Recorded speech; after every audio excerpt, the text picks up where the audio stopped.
Assalamualaikum warahmatullahi wabarakatuh. Bersama kita di channel Pas Barabang Official.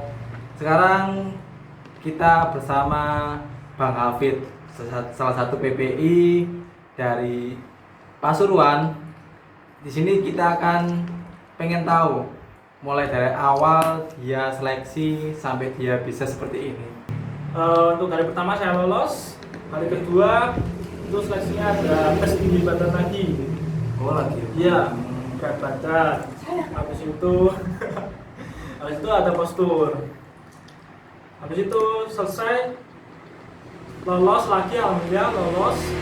Hari ketiga. Fisik ya? Nah, hari ketiga ini ada wawancara. Oh ada. Iya, wawancara mengenai wawasan kebangsaan, terus kayak wawasan pariwisata Kabupaten Pasuruan. Itu wawancara bahasa Inggris. Nah, lepas itu, wawancara bakat minat juga ada. Habis itu, saya dan rekan-rekan itu melakukan tes fisik. Nah, di sini memang diuji banget fisiknya. Jadi buat kalian yang mau pengen jadi paskibraka, persiapkan untuk fisiknya, oke? Nah, itu, saya hampir mau mati di sana di tes fisik itu. Kira-kira apa aja tes fisiknya itu? Nah, untuk tes fisiknya pertama itu lari, Lari. habis itu push up, sit up, satu run. Nah, selesai. Itu dilanjut PBB terakhir. Itu nggak boleh minum sama sekali mulai awal sampai PBB itu. Nah, alhamdulillah di situ udah tes terakhir pengumuman. Nah, itu udah gretek-gretek gitu guys ya. Kalau salah itu sore ya? Iya, sore. Itu menjelang maghrib kalau nggak salah ya. Itu ada baris dibuat 4 kelompok. Pertama bukan baris sih. Di tes lagi untuk yang buat provinsi gitu kan. Oh gitu. Nah, ya, itu masuk di Maklukir. Nah, alhamdulillah saya belum lolos gitu. Tingginya kurang. Nah, untuk kami yang tingginya lebih dari 175 siap. Kira-kira tinggi badan untuk cewek itu berapa yang Anda tahu? Untuk sekarang 165, tapi tergantung mayoritas. Oh gitu. Iya. 165 itu buat formalitas data buku atau undang-undangnya. Jadi kalau bisa lebih dari itu ya? Nah, iya. Tapi kalau memang mayoritas 163, 164, itu pasti yang diambil ya segitu. Buat disamaratakan. Iya, benar-benar. Itu lepas Maklukir, nah barulah pengumuman bagi 4 kelompok kan. Oh, Iya. Jadi ada kelompok A, B, C, dan D. Nah, kebetulan saya di kelompok yang D. Nah, gitu. Pengumuman itu udah wajah capek sekali ya. Lelah banget ya. Makanya itu. Terus ada pengumuman gas yang lolos kelompok C dan D. Wow. Di situ saya spontan ingat orang tua langsung nangis. Saya kalau lolos sebelum berangkat dulu ya, hari terakhir sebelum berangkat terus saya itu nazar ke orang tua. Oh gitu, nazar dulu. Iya, nazar orang tua ke orang tua. Tuh, bagus juga guys. Nah, itu nazar kalau lolos saya mijet orang tua. Izin. Wah. Walaupun capek saya mijet orang tua. Nah. Jadi usaha nazar. Itu. Prinsipnya tuh seperti itu guys. Lanjut gimana? Nah, Jadi itu belum terbentuk pasukan 45, 17 sama 8 ya? belum. Belum. Itu hanya udah pengumuman lolosnya, jadi yang nggak lolos itu keluar gor. Nah, pas yang di dalam itu yang lolos kita pengukuran baju sama sepatu, sama peci juga. Jadi untuk yang terima paskibraka itu fasilitasnya banyak sekali. Jadi kalian nggak sia-sia untuk jadi paskibraka. Jadi seperti itu guys, cerita hasil dari seleksinya Pak Hafid. Nah, untuk selanjutnya itu kita akan tahu apa saja yang dilakukan selama di karantina. Nah, di karantina ini katanya itu sangat sengit sekali, sangat berat pokoknya, hampir seperti diuji kayak TNI guys. Nah, jadi gimana perasaan Anda ketika di karantina itu? Kan itu kurang lebih 1 minggu ya?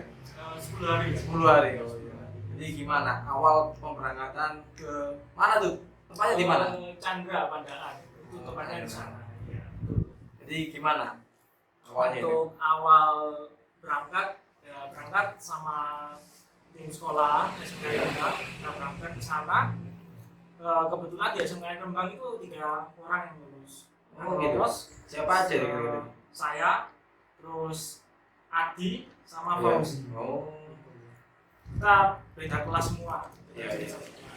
Alhamdulillah lolos juga.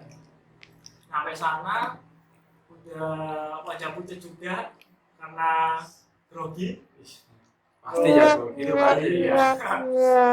Habis itu udah registrasi, cek barang. Jadi ada yang barang yang dilarang boleh dibawa. Jadi pokoknya sesuai protokol tim PPI-nya.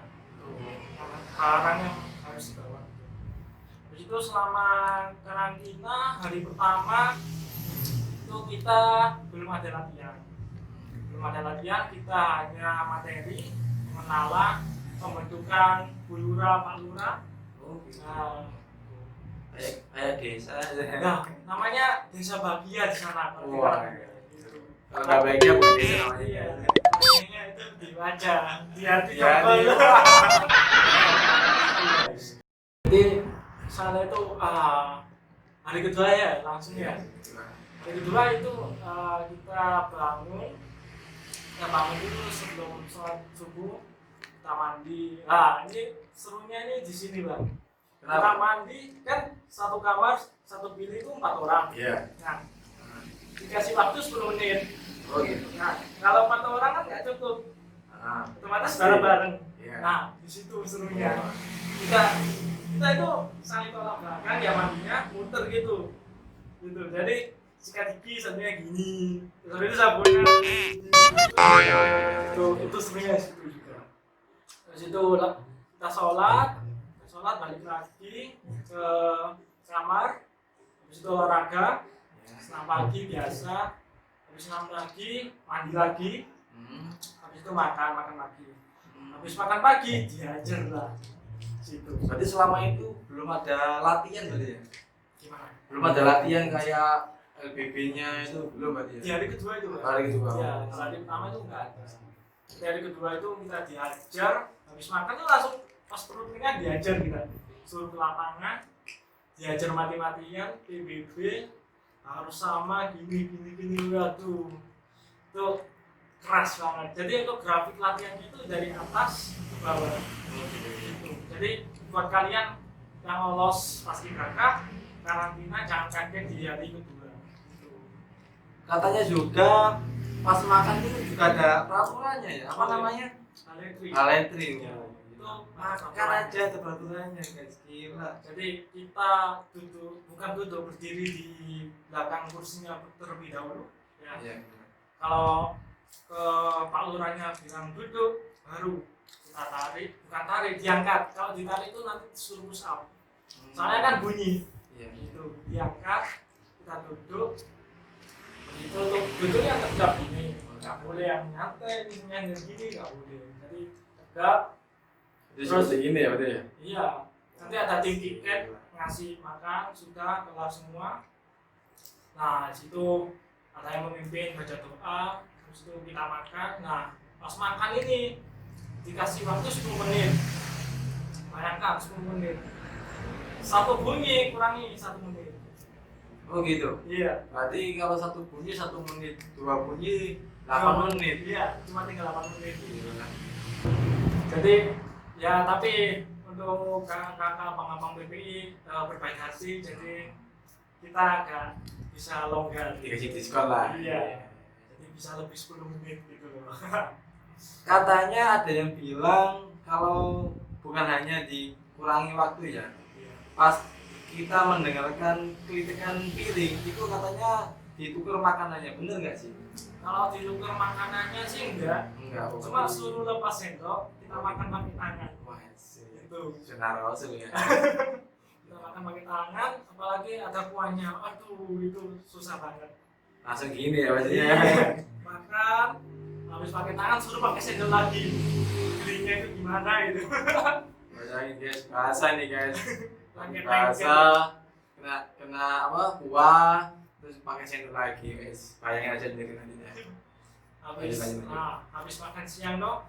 Ya. Makan siang kita sholat zuhur. Sholat zuhur kita dikasih waktu istirahat ke kamar itu 15 menit kalau nggak salah. 15 menit ya buat cuci baju, buat tidur gitu. Habis itu kita kalau ada bunyi sirine, nah di situ kita harus lari baris menuju lapangan. Kalau yang telat suruh jalan jongkok sampai lapangan. Saya pernah ngalamin. Nah itu hari kedua. Tetap aja sih hari ketiga, tapi tetap hari ketiga, hari keempat, hari kelima sama kayak gitu. Malamnya itu ada bimbingan teknis, materi gitu. Nah untuk yang hari kelima ini saya down. Kenapa itu Pak? Saya sakit, nggak tahu karena apa, mungkin faktor cuaca sama lelah. Saya down, saya pingsan, terus mimisan juga. Ya itu saya mau dikeluarkan dari paskibraka. Di situ saya patah semangat, saya suruh cek ke lab rumah sakit, alhamdulillah masih bisa lanjut. Jadi itu di momen itu Anda itu sempat down ya? Sampai down, soalnya memang Udah hari berapa itu? hari 5. Hari 5, setengah hari lagi. Itu kalau saya dikeluarkan, waduh, patahnya setengah mati. Perjuangan 5 hari. 5 hari. Alhamdulillah ya itu masih bisa lanjut sama dokternya. Ya, untuk hari 6 itu ada latihan tambahan malam. Itu latihan buat pengukuhan. Ya, jadi sebelum kita mengibarkan bendera sang merah putih, kita itu dikukuhkan untuk menjadi paskibraka. Itu seperti disumpah gitu ya? Nah, ya. Disumpah. Itu. Jadi kita bersumpah, kita mengenang jasa-jasa pahlawan kita untuk mengibarkan sang merah putih. Terus hari-hari selanjutnya itu seperti apa? Nah, Apakah sama apa gimana? Hari selanjutnya itu seperti apa? Apakah sama? tetap aja sama sampai hamin 1 ya, hamin 1 itu pengukuhan ya. Hamin 1 pengukuhan, terus kita malamnya itu suruh istirahat total buat persiapan nggak ada yang sakit di hari H. Nah kita hari H berangkat dari Chandra, Pandaan, naik bis dikawal sama patroli polisi. Tuh enak sekali, rasanya kayak raja gitu. Waduh, kayak raja. Nah kita sampai di alun-alun. Nah pengibarannya kan di alun-alun, orang Bahil. Nah itu rasa kecemasan, rasa gugup pastinya ya. grogi itu pasti campur aduk semua. Karena apa? Di situ kita juga bertanggung jawab mengenang jasa pahlawan. Nah itu rasanya pengen nangis, cuma ditahan gitu.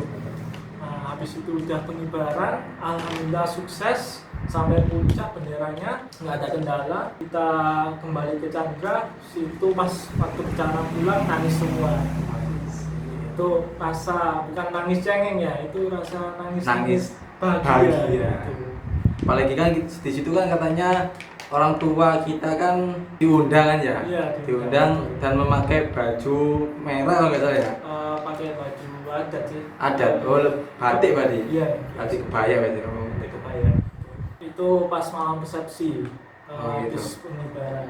Ya habis pengibaran, habis penurunan. Kan ada penurunan. Iya gitu. pasti. Kita Gimana bangganya orang tua kita melihat kita menjadi memakai apa namanya itu bajunya? BDU ya, BDU berseragam keren.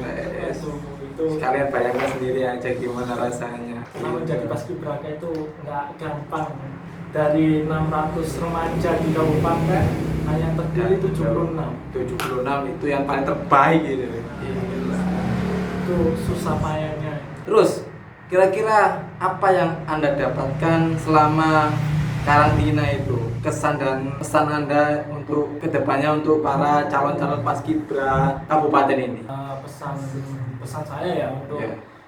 untuk selanjutnya, generasi selanjutnya itu kalian jangan patah semangat, terus lebih menyesuaikan diri untuk faktor cuaca atau faktor latihan. Terus kalian harus tegar, berani, jangan sampai kalian tuh takut karena salah.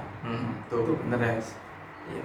Kalau kalian takut karena salah, pasti kalian disalahkan terus sama kakak abang DP ini. Karena kita itu harus jalan dulu baru dipikirkan. Jangan dipikirkan dulu terus pasti nggak jadi. Iya, Kalau dipikirkan di awal pasti nggak jadi. Iya. Jadi kita berjalan sambil berpikir.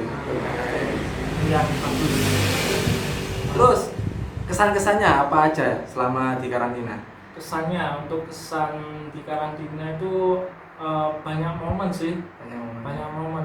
Masih seru banget berarti. Iya, seru banget. Mulai kita mungkin kita agak sedikit nakal ya. Iya pastilah remaja. Namanya remaja ya. Iya. Kita berkumpul di satu kamar, kita curhat bareng-bareng, itu serunya. Kan aslinya kan dilarang waktunya tidur. Jam 11 itu harus tidur. Itu kita kumpul, kita cerita-cerita. Nah, di situ ada abang BP sama pelatih kalau salah. Itu keliling ngecek kamar. Oh gitu. Nah, gitu. Ketahuan. Wah. Ketahuan, suruh push up semua. Wah. itu momen seru dah. Bukan apa ya? Bukan musibah sih, seru itu. Ya gimana lagi kan tiap hari latihan, gak ada hiburannya sama teman-teman. Iya, sama gitu. teman. HP nggak megang. Nah, HP. Ketemu orang tua enggak gitu. Pas terakhir ya megang HP itu ya. Ya, pas malam resepsi itu iya. baru dibagikan HP-nya. Untuk ngabarin orang tua. Ah iya, suruh ke pendopo. Jadi seperti itu guys. Cerita dari mulai Bang Hafid ini jadi paskibraka, mulai awal seleksi hingga sekarang menjadi PPI. Tapi sekarang masih aktif ya di PPI ya? Untuk PPI mungkin agak kurang aktif karena kerja. Oh, iya. Karena kan Bang Hafid juga sekarang udah masuk dunia kerja, udah lulus, dan mungkin cukup itu saja guys. Nanti kita akan koreksi lagi apa aja yang dilakukan selama selesai PPI ini. Oke, kurang lebihnya mohon maaf. Assalamualaikum warahmatullahi wabarakatuh. Salam pas